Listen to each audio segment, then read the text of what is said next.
Welcome back at 7:46. We could be in for several inches of rain over the next 48 hours, which could lead to some flooding. And floodwaters can pose significant health and safety risks. With us this morning is health educator Dr. Griggs to discuss the many reasons why you should avoid flooded areas if that becomes an issue in your neighborhood. And there's a list that the Mayo Clinic put together, Dr. Griggs, that we were kind of just going to go point by point about why all of these are kind of important matters, if you will. So number one, why should you avoid flooded areas, be it if you're walking or driving? So if you're walking or driving, first of all, it only takes 6 inches of water to sweep you off your feet, and 12 to 24 inches can float a car away. So you want it, it's dangerous. Second thing is, most importantly, is that it's not just rainwater, it's toxic soup. It's gas, it's chemicals, it's debris, it's bacteria, flesh-eating bacteria, E. coli, and things like that are all in the water. And I'm glad you mentioned that. We have some video. This is from past floods that we've had in the area. Those underpasses, especially in the New Orleans area, are what they really tell people to avoid, because you don't know how, you forget, I should say, how deep those dip down. And you don't know how, what you're walking into, potholes, what have you. So you should not drive or walk in those areas.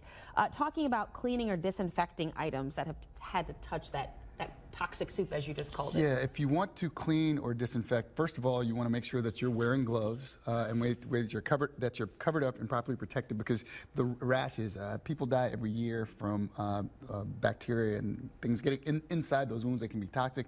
Again, if there's food that's been exposed to the floodwaters, do not eat it. And then use a bleach solution when cleaning. When in doubt, throw it away.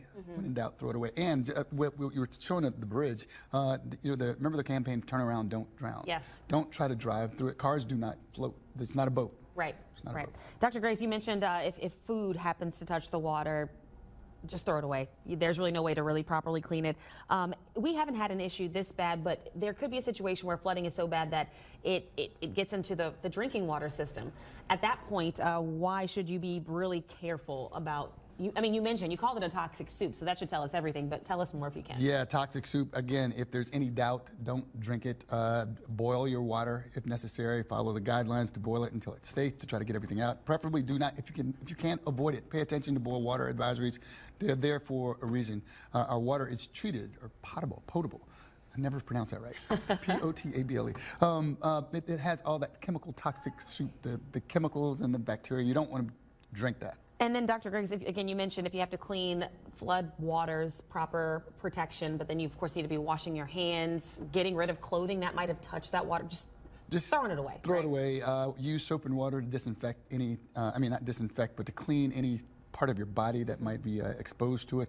And the important thing is, make sure that you've had your tetanus shot, because there's tetanus in this water, and that can lead to botulinum tetanus. So this is a good time to remember to get that shot, because again, you might have to sometimes you can't help it, like you're trying to get to your front door and you have to walk through a couple inches of water. So these are some things to remember. And you don't think about it, you're wearing flip-flops, but again, it's toxic soup. There's raw sewage in the water. It's morning time. I was trying to, yeah, we understand what you mean. Okay, just some good reminders as we get deeper into this hurricane season, and flooding's always a potential in our area, but a good reminder this morning as we deal with the system that Zach Verdella and the Fox 8 weather team have been tracking for